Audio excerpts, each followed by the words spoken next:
হ্যাঁ আসছে, এ তো হয় নাই।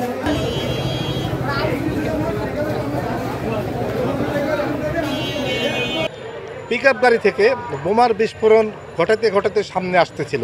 তো ওদের এটা কি বোমা নাকি রাইফেলের গুলি, এটা তো আমরা বুঝতে পারতেছি না। তো সেই কারণে আমরা সামনে থেকে সরে যাই।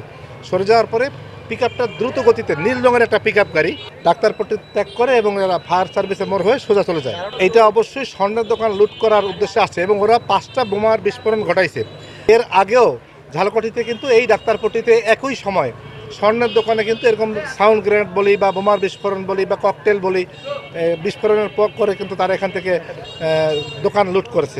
আমি তো দোকানের ভিতরে বসাচ্ছিলাম পুরো ইফতারির টাইমে, ধাপ ধাপ করে মানে শব্দ শুনতেছিলাম, ঠিক আছে। তখন আমি দোকানের ভিতরে বেরোবো কিভাবে, মানে এরকমভাবে তো কোনোদিন আশা করি না, অ্যাকসেপ্ট করা যায় না এগুলো। তাড়াতাড়ি রাইড অফ করে আমি দোকান বন্ধ করে বেরোয় মানে ভিতরে এই সাইডে আসছি, এসে দেখি ককটেল মারছে। এদিক থেকে পিকআপ বানাইছে, বোম মারতে মারতে আমরা এখানে দাঁড়াইছি, আমাদের সামনে বোম মারছে, আমরা দৌড়ে ফাঁড়ির ভিতরে ঢুকছি, সোজা চালাই গেছে।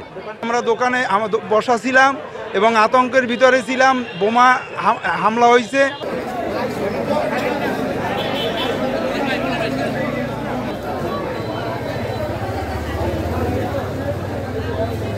ঘটনাটি ঠিক ইফতারের পরপরই যখন সবাই ইফতার নিয়ে ব্যস্ত, তখন কিছু দুর্বৃত্ত হঠাৎ করে এখানে চলে আসে, হ্যাঁ, কিছু ককটেল জাতীয় দ্রব্যের বিস্ফোরণ ঘটায়। তো স্থানীয় জনতা এবং আমাদের সরব উপস্থিতিতে তাৎক্ষণিক তারা পালিয়ে যায়। আমরা তাদেরকে শনাক্তপূর্বক গ্রেপ্তারের চেষ্টা চলমান আছে, পাশাপাশি আইনশৃঙ্খলা পরিস্থিতি স্বাভাবিক আছে।